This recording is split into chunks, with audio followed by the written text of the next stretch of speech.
Hello and welcome to SquishiVision, where I have just watched, well, I say just, I mean like an hour ago, Rings of Power, A Shadow of the Past, the first episode of Amazon Prime's new Lord of the Rings series, Rings of Power. I was practicing this Irish accent in the shower and it was much better than it was now, and now it's all kind of mixed between this and Scottish. I don't know what happened there between being in the shower and coming live, but you know, I guess I'll just drop it then. I thought I was doing very well. So yeah, this is the controversial, for various reasons, adaptation of what I believe is, yeah, I'm going to drop the accent, of what I believe is parts of what's alluded to in The Lord of the Rings and the Silmarillion and The Hobbit and the appendices and things like that. So it's taken things which aren't, I believe, aren't actually explicitly like part of the plot of Lord of the Rings, but like part of the lore of Lord of the Rings, and like adapting that. I don't know. I've only read The Hobbit. I tried to read Silmarillion because I was like, I'm going to read the books in chronological order, so I'll read Silmarillion first. I got like through the first few pages, and then that didn't go well. But that was about 10 years ago, so maybe I'll try again at some point. But yeah, and then yeah, and I've read The Hobbit, but I've not read The Lord of the Rings yet.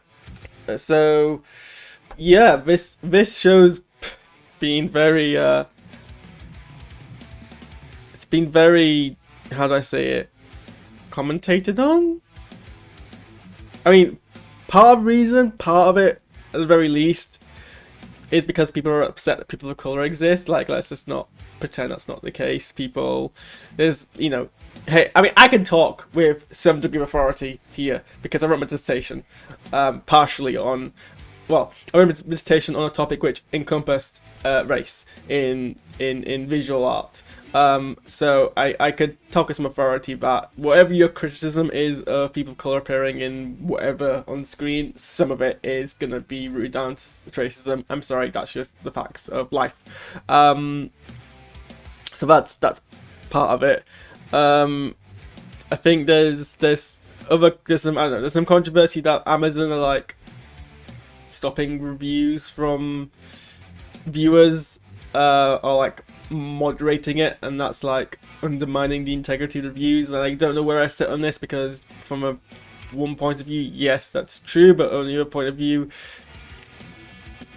review bombing is a thing. Like it unfortunately, that's just what happens when you apparently open up and give people like, I mean, like, historically reviews are always moderated. Like, you work for a magazine, you were obviously a vetted author, a vetted reviewer who had been paid and given a job and gone for an interview and sort of stuff. And, you know, the fact that, you know, reception, review, you know, the general public being able to, like, have a platform for expressing their thoughts on something like this on this scale is increasingly kind of unprecedented. So, and you know, that people have decided to use that as a way to kind of express political, ideological bias rather than legitimate critique. If that's, I don't know what's happening here or not. Anyway, so I guess I'll move on from that. I'll talk about what I thought of the show rather than what's happening around the show. I mean, to be honest, so I've watched the first episode so far, and I'm kind of into it. I mean, I'm not. I don't know. I never watched Game of Thrones. It's too gory for me, and I'm too much of a coward. So I feel like this is like Game of Thrones for people who didn't want to watch Game of Thrones. I don't know if that's accurate because I didn't watch Game of Thrones, but I feel like it's gonna try to be that at the very least. I think it's trying to be Game of Thrones for people who didn't watch Game of Thrones, or Game of Thrones for people who, I mean, it's competing against House of Dragon, but I guess it's trying to be like Amazon's kind of, well, I mean, it's probably also Amazon's deliberate attempt to kind of compete against House of Dragon. But I guess it's nice that I get to like have a, but I don't think it's gonna have the same. I mean, Game of Thrones, even though I didn't watch it, was this cultural meteorite strike that somehow has like dissipated so quickly over the last few years, but it was massive when it was ongoing. I don't think anything's really gonna come close to that, but yeah, I guess it's nice that I get to have this kind of thing. Anyway, yeah, this is a very me blabbering on a lot here, in part because I'm ill. I've been in bed for like the last 2 days. My head is like all over the place, so you have to deal with me a bit more here than you normally would. I think what's making it hard for me to kind of latch onto an opinion here is the pacing's very, and I think actually what I've seen so far of some criticism is that the pacing is the issue. The pacing seems very unsure of itself. I mean, so far in the first episode, we've got like different kind of plot lines, and they seem to be like it seems like a bunch of plot lines that are going to intersect but haven't yet. And it's a case of kind of waiting to see that happen. So we're following primarily Galadriel's experiences, but then we also have, and I can't quite remember the name, so I'm gonna quickly just bring it up on my computer. So primarily Galadriel's attempts to kind of essentially what's a revenge mission to get vengeance for the death of her brother Finrod at the hands of Sauron. So we're following her. But we also have like kind of the plot lines around Elrond and Gil-galad and Celebrimbor, which is probably going to lead to like the Rings of Power being forged. And then we also have this plot line between Arondir and Bronwyn, who are having a very much a kind of Beren and Lúthien style kind of forbidden romance deal. Yes, and then there's all the Harfoots. So there's a whole bunch of Harfoots. There's some kid Harfoots, and there's Lenny Henry in this, which he's nice to see Lenny Henry doing things. And yeah, they're all. I mean, clearly they're all being brought together towards a thing, because at the end of the episode was like something falling from the sky, and I saw someone who has a bit more.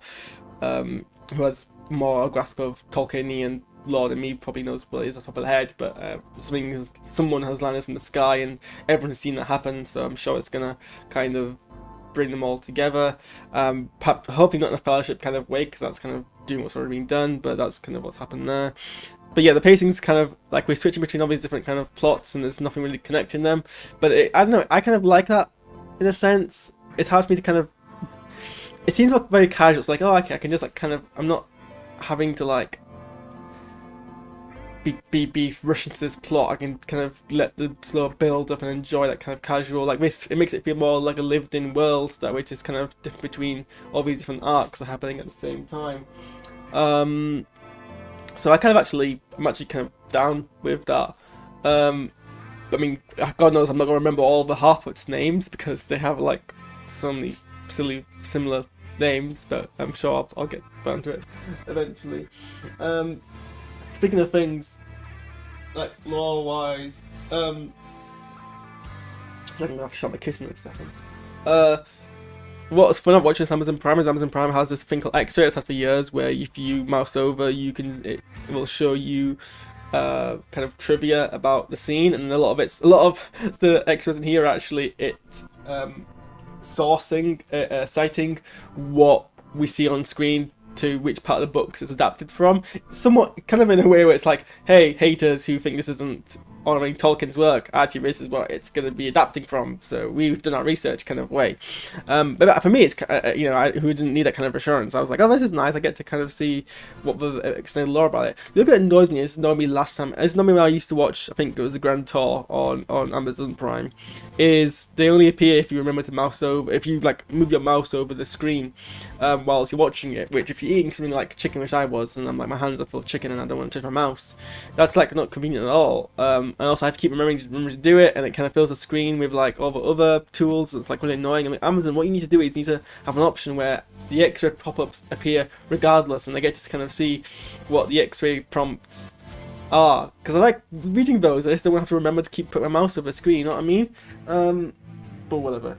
I guess we also don't want to get too much into kind of the political thing around Amazon, because yeah, that's a mess. I mean, the production value looks pretty decent. I guess it's very much like they are trying to like replicate. It's weird. I'll read what Wikipedia says on the subject. So apparently, according to part of the deal of Amazon with Tolkien Estate. It's not allowed to be it's not allowed to be explicitly set in a Peter Jackson's film universe, but they're allowed to have like the same production value, design. They can like, they've got like how it's shot in the main theme. It's still shot in New Zealand. I mean, it's the same production studio who are doing it, New Line Cinema. Even though, well, it's Amazon Studios, but New Line Cinema is kind of also like having a hand in it. So presumably, like they're like lending a lot of assets and things like that. Like a lot of the kind of the designs are very similar. So it's kind of like, I feel like you should just like commit to it and like fully be an adaptation. You know what I mean?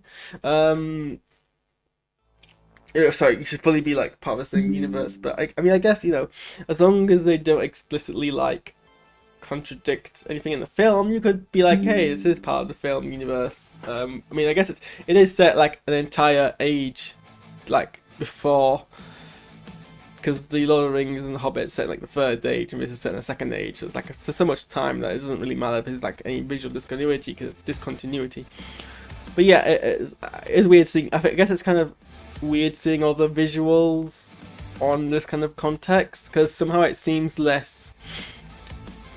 I don't know. I guess that's kind of the same way the Hobbit felt. Something about Lord of the Rings, the original Lord of the Rings in 2000, you know, back in the early 2000s, still looks really good on screen today. Still looks really like grand, and we've not been able to replicate that. Like, this seems very grounded, not grand, and that's not necessarily a bad thing, but I guess it's kind of off-putting. It's like, I don't feel a sense of this being an epic. I feel it being a historical reenactment kind of deal, and again, that's not necessarily an issue, but it's like visually I'm like, well, that dissonance there.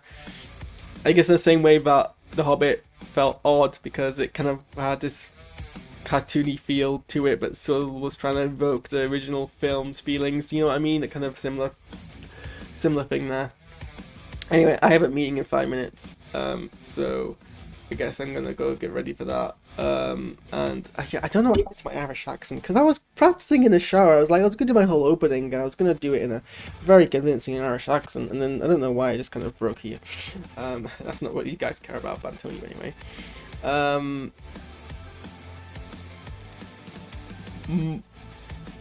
don't know how to pronounce her name because it's Welsh. Hang on, I don't want to do it wrong. Morvid? 1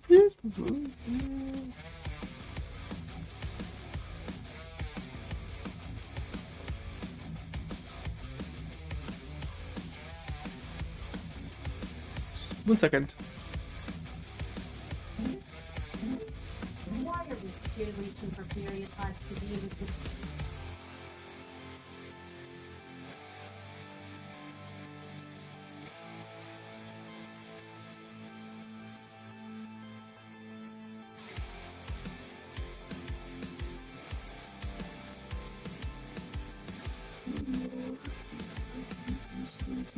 As well as every setting more interesting and open to musically some matters for those that Morford. Cool, we'll go.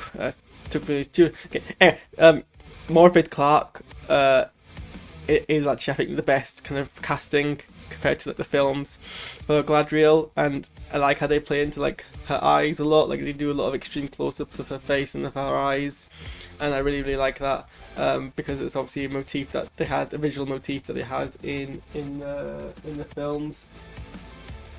And so they kind of replicate that. The rest, I think that's the other thing, the rest is like, I keep watching, you know, I'm very familiar with Hugo Weaving's face, as I'm sure we all are, and I keep seeing a Robert Aramayo, I'm like, you don't really look like Hugo Weaving, or, you know, well, I guess they're the only 2 characters who are the... Okay, for some reason my internet broke off, but I guess that's a cue for me to leave, so... Bye.